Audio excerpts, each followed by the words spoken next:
Assalamualaikum warahmatullahi wabarakatuh. Waalaikumsalam warahmatullahi wabarakatuh. Apa kabar anak-anak hari ini? Baik ya.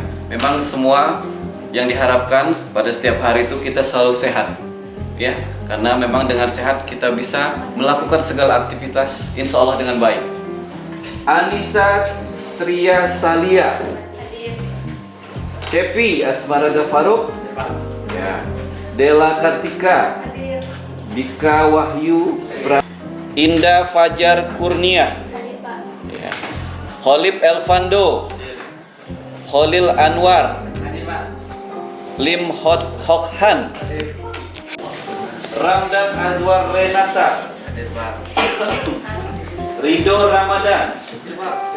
Tapi sebelum kita bahas, kalian lihat dulu ya materi yang ada di depan dengan slide yang ada ini.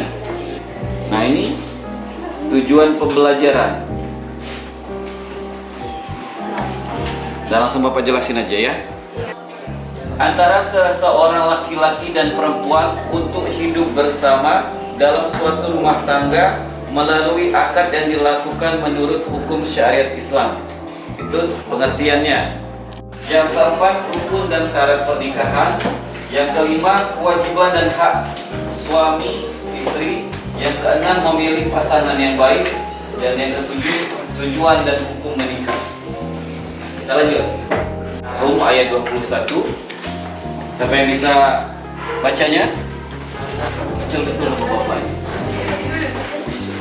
Coba lihat di buku, siapa tuh ada? Rum ayat 21. Wa min ayatihi an khalaqalakum min anfusikum. Wa min ayatihi an khalaqalakum min anfusikum.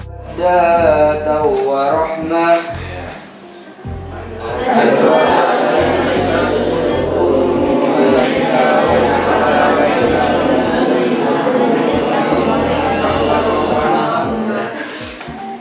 Untuk dari jenismu sendiri, agar kamu cenderung dan merasa tentram kepadanya, dan dia menjadikan di antaramu kasih dan sayang. Sungguh, pada yang demikian itu benar-benar terdapat tanda-tanda kebesaran Allah Subhanahu wa Ta'ala bagi kaum yang berfikir.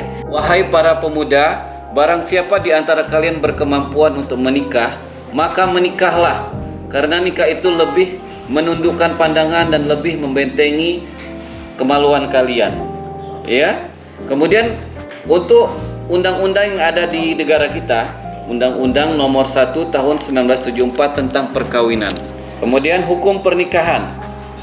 Nah, ini Bapak, nanti kalian yang menjelaskan ya, kita diskusi. Ini hanya Bapak memberikan dasar-dasarnya aja untuk kalian ketahui. Wajib, bisa menjadi sunnah, bisa menjadi makruh, bisa juga menjadi haram. Nah, nanti Bapak minta kelompok yang memang bertugas untuk menjelaskan tentang hukum pernikahan. Apa pengertian rukun? Coba dengerin dulu, apa pengertian rukun? Rukun itu adalah sesuatu hal yang memang harus ada dan harus dikerjakan supaya apa yang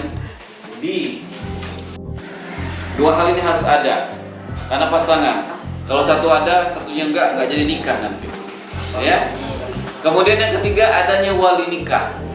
Yang punya wali nikah ini hanya perempuan. Orang tua jadi harus ada. Karena memang dalam Islam perempuan itu harus punya wali kalau untuk dinikahkan. Ya, tolong dengerin dulu. Kemudian yang keempat, adanya dua orang saksi. Harus paham agama, paham hukum pernikahan. Ya, jangan asal comot aja, asal jadi misalnya dia pejabat, woi dia pejabat hebat kan, saksi nikah saya pejabat, tapi dia nggak paham tentang ilmu pernikahan. Jangan, karena yang menentukan sah atau tidaknya pernikahan itu adalah saksi. Kemudian yang kelima, adanya ijab dan qabul. Apa itu ijab dan qabul? Ijab dan qabul itu adalah serah terima. Semua hal yang ada di perempuan itu diserahkan tanggung jawabnya kepada suaminya yang baru, seorang laki-laki yang baru itu. Ya, sebelum dia menikah, tanggung jawab perempuan itu berada di tangan orang tuanya atau bapaknya. Ya, semua hal. Tapi ketika sudah dijab kabul, semua hal yang ada di perempuan itu diserahkan tanggung jawabnya kepada suaminya yang baru, seorang laki-laki yang baru itu.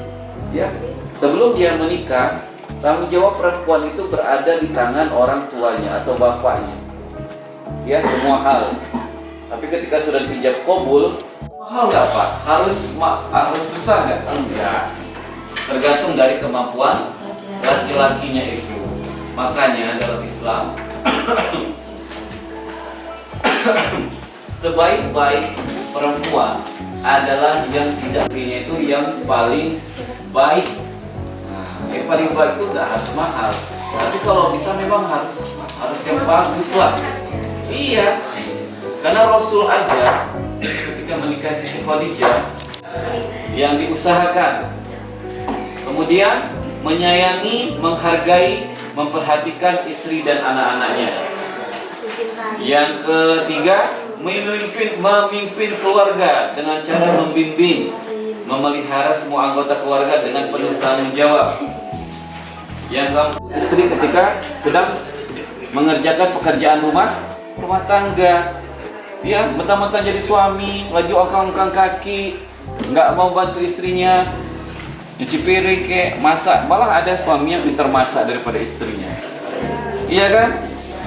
Bahkan ada suami yang udah biasa nyuci piring. Udah, kamu istirahat aja, kamu udah masak, udah beresan rumah, nggak apa-apa saya nyuci piring. Nah, itu luar biasa suami yang baik itu. Ya, semoga nanti perempuan di sini dapat suami yang seperti itu semua ya. Nggak boleh kalau suaminya udah nggak benar masih patuhi, tak usah lah ya. Kemudian memelihara dan menjaga kehormatan diri dan keluarga serta harta benda suami. Nah, kemudian mengatur rumah tangga dengan baik, hemat, cermat, ridho dan syukur, serta bijaksana pada suami. Ya, nah itu dia. Nanti kalian jelaskan sendiri. Bapak minta kalian menjelaskan supaya kalian tambah pintar. Nah ini untuk perempuan. Kalau sudah punya suami nanti kalau mau keluar ataupun mau mengerjakan sesuatu, ya bahkan untuk pengajian pun sekalipun itu harus ada izin dari suami. Sholat istiqoroh dulu, banyak berdoa, minta petunjuk sama Allah Subhanahu Wa Taala, ya supaya kita yakin. Karena yang namanya pernikahan itu kalau bisa seumur, sekali seumur hidup, jangan ada ya sampai terjadi perpisahan, karena nggak enak. Karena pasangan itu kalau bisa sekali seumur hidup aja.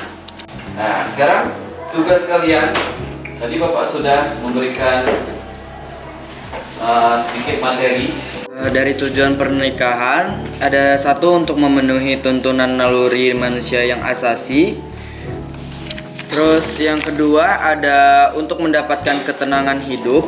Yang ketiga untuk membentengi akhlak. Yang keempat ada untuk meningkatkan ibadah kepada Allah Subhanahu Wa Taala. Terus yang kelima ada untuk mendapatkan keturunan yang soleh. Secara istilah, pernikahan adalah akad yang menghalalkan pergaulan antara laki-laki dan perempuan yang bukan mahramnya.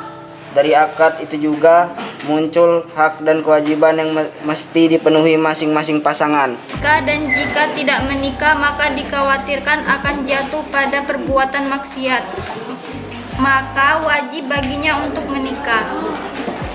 Yang terakhir, makruh, yaitu bagi seorang yang mampu menikah tetapi dia khawatir akan menyakiti wanita yang akan dinikahinya atau menzolimi hak-hak istri, dan buruknya pergaulan yang dia miliki dalam memenuhi hak-hak manusia. Menurut undang-undang, pasal berapakah tentang pernikahan? Terima kasih. Di dalam bab 2 pasal 2 adalah dilakukan oleh pegawai pencatat nikah PPN, yaitu berada di wilayah masing-masing. Karena itu pegawai pencatat nikah mempunyai kedudukan yang amat penting dalam peraturan perundang-undangan, yaitu diatur dalam Undang-Undang Nomor 32 Tahun 1954. Bahkan sampai sekarang PPN adalah satu-satunya penjabat yang berwenang untuk mencatat perkawinan yang dilakukan berdasarkan hukum Islam di wilayahnya.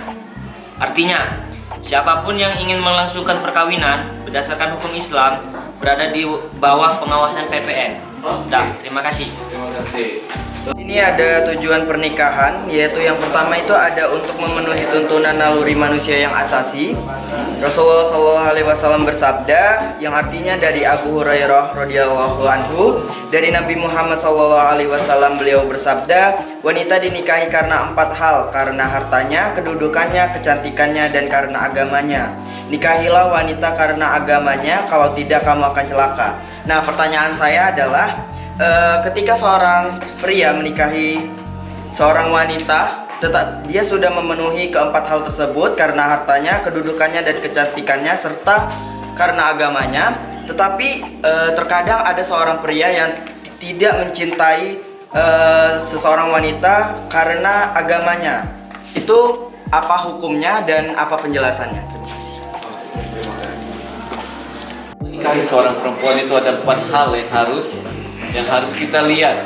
Yang pertama itu dari harta, kemudian dari keturunannya, kemudian dari apalagi satu lagi? Kecantikan dan Dari tampilan fisiknya, yang keempat dari agamanya. Dari keempat hal ini, sebaiknya memang ini bagus semua. Kalau ada 4-4-nya dalam satu wanita seperti ini, wih luar biasa. Dia sempurna perempuan ini. Tapi kayaknya nggak ada. Ya, kemudian yang kedua, cantik pula. Apalagi? Ya kan, kemudian dari keturunan baik-baik. Kemudian agamanya luar biasa, soleha, maafas. Bagaimana cara mengatasi sebuah konflik saat setelah menikah, Pak? Jadi kalau namanya kita juga bakalan ribut, bakalan ada sesuatu yang memang berbeda pendapat sehingga kita bisa terjadi pertikaian atau apapun, itu hal yang wajar dalam rumah tangga. Ini akan kalian bawa ketika kalian dewasa nanti, ketika kalian akan melakukan pernikahan dengan calon pasangan yang kalian cintai atau sayangi. Insya Allah ilmu ini bermanfaat sampai nanti kalian tua.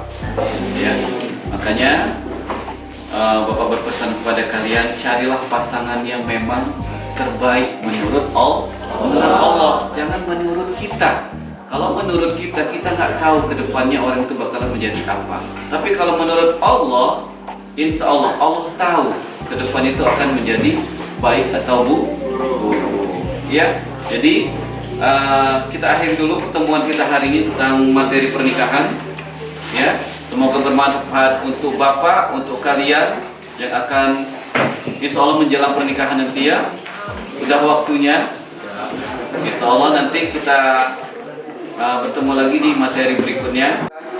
Mengakhiri ini sama-sama kita mengucapkan lafal hamdalah. Alhamdulillah.